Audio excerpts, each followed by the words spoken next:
Laura Meyer, founder and CEO of Amazon solutions provider Envision Horizon. And I'm Todd Pachowski, Director of Performance Marketing at Envision Horizons. We've teamed up to make the Common Mistakes podcast. Todd and I meet with business owners, leaders, and investors to discuss common mistakes and other business experiences they've learned from. Tune in every other Tuesday for your dose of business advice. Hello, and welcome back to another episode of Common Mistakes, where we talk about mistakes we've made, seen, so you don't have to learn the hard way. I'm Laura Meyer. And I'm Todd Pachowski. Today, I'm super excited to announce we have the one and only Mr. Brock Weatherup on the podcast. Brock has a long list of career achievements. He's a growth leader, C-suite executive, 3-time exit startup founder, leader of high growth value creation, opportunities in the consumer business space, angel investor. He has a lot of experience under his belt. So Brock, thanks so much for coming on the podcast today. We are super thrilled to talk about your many failures so you could have that nice of a bio. So thanks for coming on. Thanks. Happy to be here. Laura, you want to kick it off with the go-to question? Well, yeah. So the go-to question that I always like to lead with is, when you think about all of the mistakes you've made, because we've all made plenty, what is the one that really stands out in your mind that today you're so thankful for because you learned so much from that experience and it really helped shape your career and even who you are today as a person? Well, there's quite a few to choose from, so we'll have to kind of go through the mix of that. But probably and whether it's a mistake or misplayed hand or whatever way you want to call it, it was kind of the first company that I ended up quote unquote exiting. The path to that exit was a very interesting one. So in that scenario, I was building a business. Originally it was called Pet Food Direct. We then turned it into a company called Pet 360, which included PetMD and a few other things. But we grew it to a pretty decent size business. So we took it from, call it, 20 million to then north of 100 million in revenue. And we were being pursued by a few folks. But the biggest thing was, we had identified and thought that Petco or PetSmart could be a great acquirer for our business and what they were doing. This was going on about 10, 12 years ago. And so kind of the real growth of e-commerce in pet wasn't nearly where it is today, but we knew that PetSmart, in its $6, $7, $8 billion worth of sales had like less than $50 million of e-commerce revenue. Like it was just kind of absurd. And we were doing 100 million as a tiny company on a relative basis.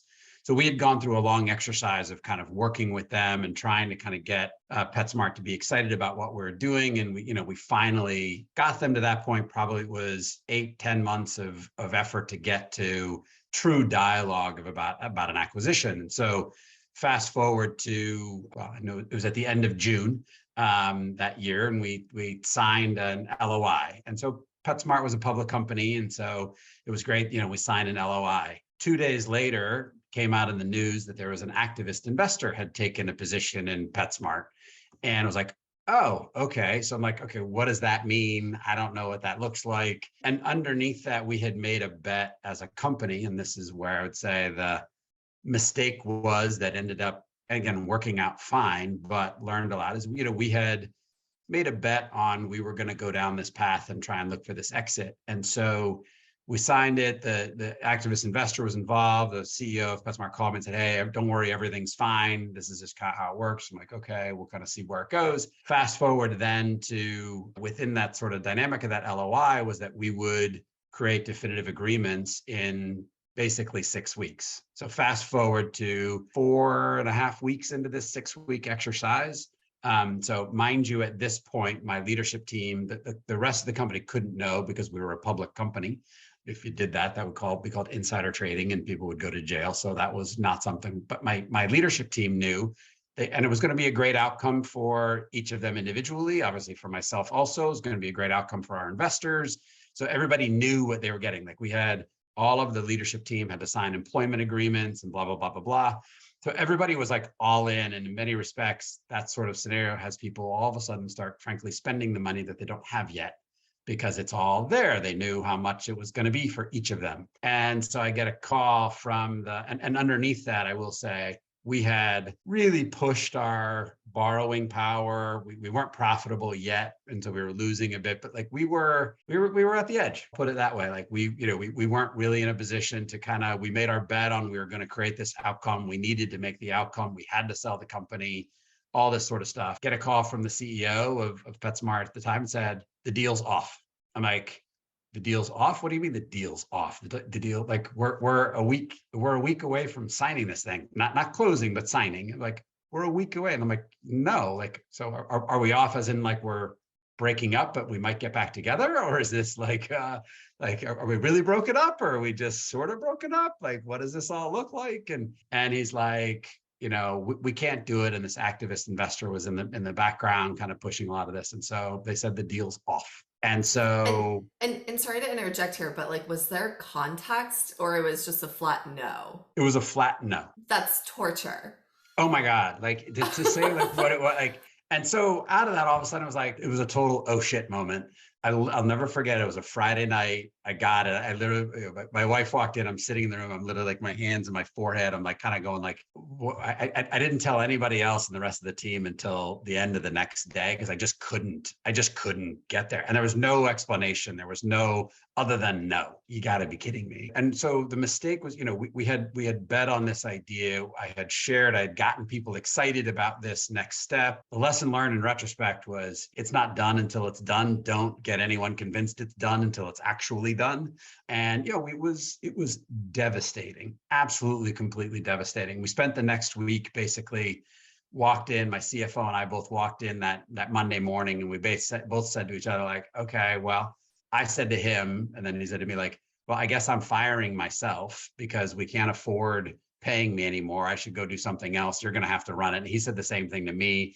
And then we spent the next week kind of going through and, hey, how are we going to, and which was going to involve us probably, laying off a huge percentage of our staff and everything else. And then we put this all together. We were getting ready to share it with our board and, all those sorts of things. And so this horrible situation that took about then another 7-8 days of figuring out what we were going to do. The end of that was I got a call from the CEO again. And so this was on basically a Thursday afternoon. I literally had the email to get sent to my board for we were going to do the following Monday, which was let a whole bunch of people go, how we're going to restructure it, how we're going to make the business work. I mean, we had it all laid out. I never hit send on it, which is a good reminder of these sort of lessons learned. And he said, okay, so the deal's back on. And I'm like, kind of on one respect, going like jumping out of my skin, going like, you got to be kidding me. We're going to like do this really? But then I'm like, but you broke up with me already. Like, are we like, what's going on here? And he goes, well, we need to announce it on Monday. I'm like, we hadn't finished the document. So we had like literally 48 hours to finish all the documents. Again, long story short, we signed everything and announced it at the end of the day that Monday, and all was fine. And so we closed a great deal and, kind of got acquired by PetSmart, kind of went through that whole scenario. But, just be careful how far you push things. When you say how far you push things, do you think, like, did you ever find out the reasoning for the back and forth after the deal closed? Not really, and that look, a lot of things happen around corporate boardrooms, right? And I don't know the exact sort of scenario of what it was. I mean, it was a relative, bet kind of on their part on what they're doing. I mean, they underneath it I didn't quite know necessarily there was the real plans of PetSmart going to be taken private, which happened after we were acquired, within the few months after we were acquired. So there was just a lot of dynamics kind of around. And again, on a relative basis, while we were doing 100 million of revenue, we were a minuscule business in their, $7-8 billion business. So like we were irrelevant, and that's right. But the human sort of quote unquote cost of kind of going through that exercise. I mean, it's a war story that I think, kind of brought a whole lot of that group together, but it also, on the other end was just having to do it over again. It's like, make sure you careful going into a situation where you put all your cards on the table, like, if somebody's a poker player, like be careful to be fully pot committed because, you're either going to win or you're going to lose by being pot committed, right? That you're all in and that's what you got. So, how do you kind of hold back from that? I would also say then the other piece is just managing, how do you not whipsaw, people that are on your team and, I needed to get people excited about this next stage in our life cycle, but in the end of the day, like, I feel like it was easily a flip of a coin on which way that was going. So Yeah, I have this flash to that movie Christmas Vacation where Chevy Chase buys the pool before he gets his bonus situation. yeah, Like it's just human nature to get excited about what is hopefully coming, but totally. until the money is in the bank, it is not there. You bet. And I've been lucky enough to have a couple exits after that of other companies. And I would tell you it's been a very, very different cycle in both of those. Yeah, I imagine the emotional toll of that up and down had to, like, even when you recollect the events, you describe like the day, the hour, like it's very fresh in your head about what was Oh happening. yeah.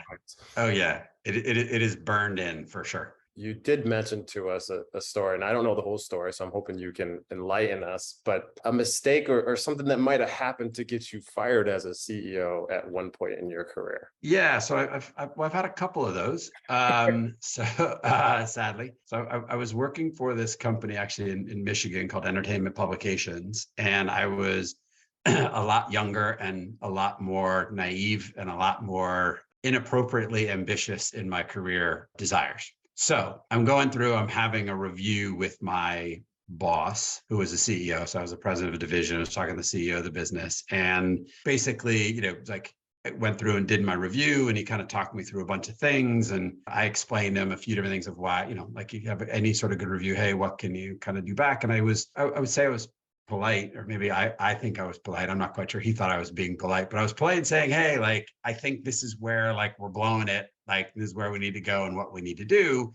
And then the woman who was part of our parent company board, called, or kind of the executive overseer of our division. I had a meeting with her, a little bit later, was talking with her about kind of what was going on. And within that sort of feedback loop, I had shared with one kind of the challenges of what he was doing, but also kind of the impact that the other was doing. So what she was doing, and then same to her about him. And I, underneath that was definitely thinking that, gosh, I should be CEO of this place. And wouldn't this be the right thing to do? And I will say, bless their hearts for not firing me on the spot. A day later, I kind of get called into a meeting, and then it's the two of them. And they're kind of like talking to me about this, my feedback to them that I was saying about each other to the other. Then they basically were like, this is wrong. You shouldn't do this, and they're like, so what do you have to say for yourself? And I was like, well, I can either defend this and know that what I said was true, but the other part of me was like, it's true. I said all this, I meant it. And so I was like,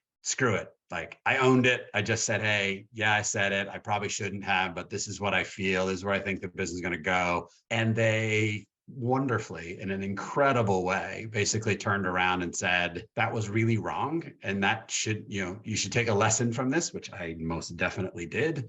But, frankly, it created some change in the organization. So I guess I felt it was good at the end of the day, but that was not at all the way to go about it. So I think the plus and the minus side of that was like, again, just ego in check, right, on how you're approaching something. We all think we're smarter than the other person. Our bosses never do what we think they should.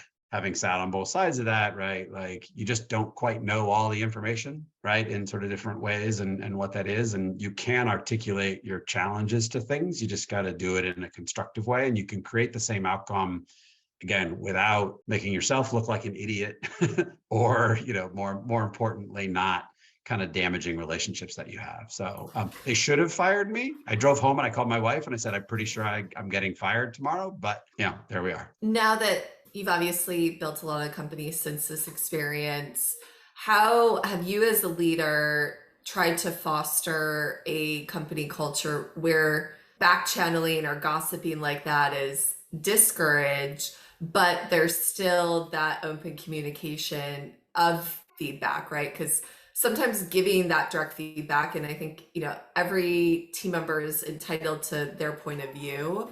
How can you foster a company culture where you can have those open lines of communication while it's still being respectful?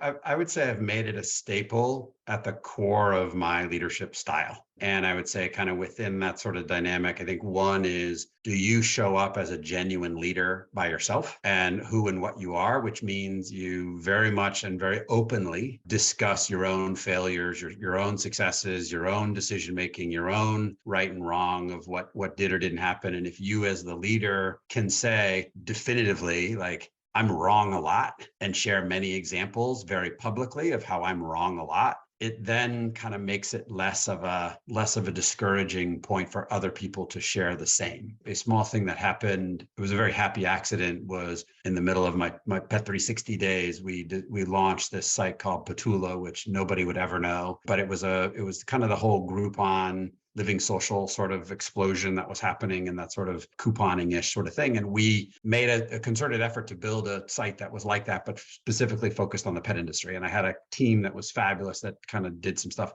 It didn't work at all. It was like just the business model was just terrible at the end of the day. But we had great execution. It was great thought, great everything else. And people took a risk on it, right, on what that sort of scenario was. At the end of that project, when we shut it down, we had this massive party. And what we did, like we created an Irish wake. So we literally created a little coffin that we painted green. We kind of marched through our little office playing music, and then we ended up having green beer. And, at the end of the day, we celebrated the people who did this thing, but it was wrong. Like, we were dead wrong in the business model and the strategy and everything else. While it worked in that moment, I never, ever would have imagined the incredible positive that created in our company culture, because it all of a sudden was like, you can take risks, you can be wrong, and you can still be right, at the end of the day, and just really facilitating that. And I think that kind of has carried through in how I end up having discussions with people. I think, the whole rumor thing is something that I find disgusting, honestly. And it was from that experience where I said to two people, I created my own rumors and I got called on it. But it kind of switched to say, how do we do this differently? And so whenever I've sat in lots of meetings and lots of things, somebody said, well, somebody said X.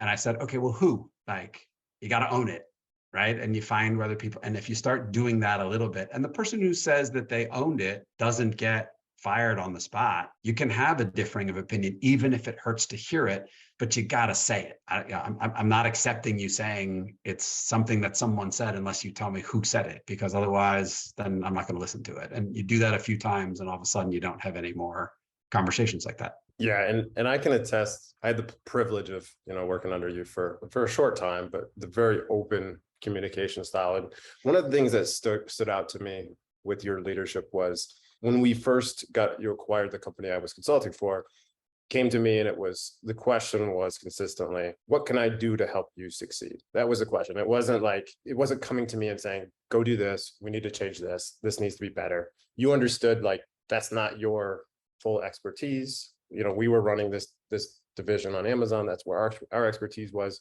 So how can we make that better? And I'm going to give you the tools to do it. And I think that was really valuable. I appreciate saying it, but it's just true, right? I didn't know what you did, and so, like, to me, it was like, well, tell me where we need to go, right? Like, and so what's keeping you from being even more successful? And can I get you those resources? Can I move barriers out of the way? Can I do whatever? Because at the end of the day, being CEO of a business, right, is not at all about being the smartest person in the room. In fact, quite to the contrary, it's, hey, are you the best listener? Are you the best facilitator? Are you the best motivator? That creates great leadership. And that is celebrating, the strengths and weaknesses of everybody that's around. And the concept of diversity, right, around your company gets lots of different sort of assumptions with it. But I think about it in diversity in the sense of just different people, different experiences, different backgrounds, different sort of dynamics. And yes, that does get with gender and ethnic diversity, but it's generally like, if a whole bunch of people have experiences like me, then so what? Then everybody has the same opinion about the same things. And well, I don't need more of opinions about myself. I've got enough. Being agreeable around it sure as hell doesn't make anything better. Right. And very few people in the world can walk into a room and go, I have an idea that nobody else has thought of, right? Like, that just doesn't exist. How does an idea get on the table and then get made better by a whole bunch of different perspectives, all looking at the same thing to then facilitate a great outcome? That's how great things to me happen. And, you get, different experience sets around the world and, around, and hopefully around your table and around what you're doing. And that facilitates great outcomes. And on the topic of hiring, how do you know when you have a good hire? How do you know when you have a bad hire? Does your intuition play in these hiring decisions? How have you built your teams? There's a lot of questions wrapped in there, but yeah, I'd say hiring people is incredibly hard. I would say, apologies on the ego statement, but like I think I'm really good at it, and I'm probably 50% successful. And that's people that I've actually gotten to hire, right? So I've brought in and like, it's just really, really, really hard. There's a lot of dynamics, I think, especially when you're looking at functional jobs, kind of earlier in careers, it's kind of easier to put people in because you have a lot more structure to kind of allow someone to either be great or not. And you can kind of see fairly quickly what comes out of it. As you get a bit more senior, finding out and learning, can somebody be a leader? Can they be a leader of strategy? Can they be a leader of other people? Can they be leader of ideas? Those sorts of things get much, much harder. I will say, though, I kind of break it down into a couple very, very simple things. Does the person have common sense?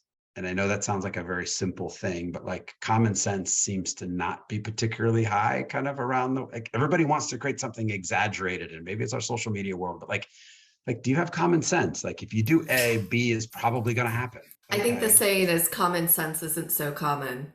No, it's not. Like, it's crazy. Like, but so, okay, do I have common sense, right? Like, are you a good person, right? Meaning like, do you open the door for the old lady, right? Are you, kind of in that kind of good person category? And then the third, that's probably the most important one that I probably hold above anything else ever is like, do you have an insatiable appetite to learn? Do you want to just learn? Do you want to ask questions? Do you want to know more? And if you have that sort of dynamic, then you will be successful because anyone who has like, again, smarts and common sense and can kind of feel like anyone can do almost any job, unless it's a technical thing. Like I should never be an architect or a structural engineer, right? Like, okay, but okay, can you learn how to do different things? But most jobs are really, are very learned. And I will take somebody who's motivated and excited and wants to learn to do any job, anytime, anywhere, and anything over someone who has supposedly done the job already. I will say like, great, like, kind of go for it. Like, figure it out, take a shot. And if you've got it, you can get there. The other part that I would say, and this is do as I say, not as I've done, is don't try and be the hero in developing people. And what I mean by that is if somebody is not working out or this, like I have way too many times felt like, well, I can get them to be great. I can help them be great. And it's on me as a leader to get them there. So that creates two things. One is it means that most of your time is spent on your lower performers because you're now taking this huge amount of time for the person in your team that is your lowest performer, trying to get them up to average versus how do you take your top performers and have them do a little bit more, because those top performers doing a little bit more blow away any incremental step of your lowest performer, right? And it's hard to do that. And the reality is at the end of the day, and while nobody likes getting fired and nobody likes kind of firing or kind of going through that process, there are very few times where that situation doesn't end up better for both in retrospect. It won't in the moment, but in retrospect, very seldom have you kind of finally got to the point of letting somebody go. And that's being a reasonable human being and allowing somebody to succeed. I mean, there's other people who kind of fire kind of indiscriminately, which is not appropriate. But like if you give somebody a chance and you really try, I have far more often waited longer to make that decision than when I should have done it sooner. You're preaching to the choir here. Like that was a really big learning curve for me, especially in the earlier days of Envision Horizons, because I felt that same pressure of like, well, maybe are they not succeeding because my training isn't adequate or I'm not giving them enough resources. But when you have a star player and they just run with it, it really puts things into perspective. And I almost like, I want to like frame what you said about investing in the star players and not getting the underperformers to average. And it It's just so pays. hard to make those calls too, because it can feel deeply personal in the Well, moment. if you are a genuine leader, they should all feel personal, right? And if they don't, then that's a retrospect to the leader being like, if they don't feel hard, then you're not being a good leader. That being said, just because it's hard doesn't mean it's not the right thing to do, right? And making those decisions over time creates a group of people that you are then excited, who your superstars are. Like, the last company that I built and told, we put it together. Basically, the whole team was made up of people who I'd worked with before. And you know what? It was awesome because I got to basically cherry pick people who I guess either were up for kind of another, kind of terrible exercise, or maybe they actually liked working together and with me. And so we got together and we said, let's build this company. And then we brought awesome people into our midst, whether through acquisition, through hire, like Todd and others in that period of time. And but everybody around were kind of my superstars elsewhere. That was easy to find success in that because I had a team of superstars, right? Like, okay, like, that worked out really well. And then that wants to then facilitate, hopefully, other people who come to join. Your bar is just higher because they look around the room and we're like, oh my God, like who's sitting around me? Like I gotta perform. And that just elevates everybody's game. But that comes from, again, trying to fire fast and hire slow. Much easier said than done, but it's a good rule to live by. Awesome. Well, thank you so much for sharing all of your wisdom and being vulnerable and sharing some of your failures along the way. I know I have like a whole page of notes here. I'm taking some things away from our conversation for sure. And Wow. I'm sure our listeners will as well. Should any of our listeners want to get in touch with you, follow you on LinkedIn, whatever it be, what's the best way for them to get in touch? I guess I'm lucky enough to be the only Brock Weatherup in the world. So if you search for me on Google or on LinkedIn, like it's not like, oh, is that the other Brock Weatherup? So LinkedIn is probably the easiest place. I respond to everybody there. So in spite of what people think about that sort of world, I think it's appropriate to give everybody their time. So would love to hear from anybody there. Amazing. Thank you again. Thanks. Thanks for tuning in to another episode of Common Mistakes. If you're not yet subscribed, be sure to follow us and visit envisionhorizons.com to sign up for our weekly newsletter with all the latest Amazon news and expert advice. For Amazon sellers looking for more support, check out our Amazon brand management platform, My Horizons, and sign up for a free trial. Thanks for your support, and we'll see you on the next episode of Common Mistakes.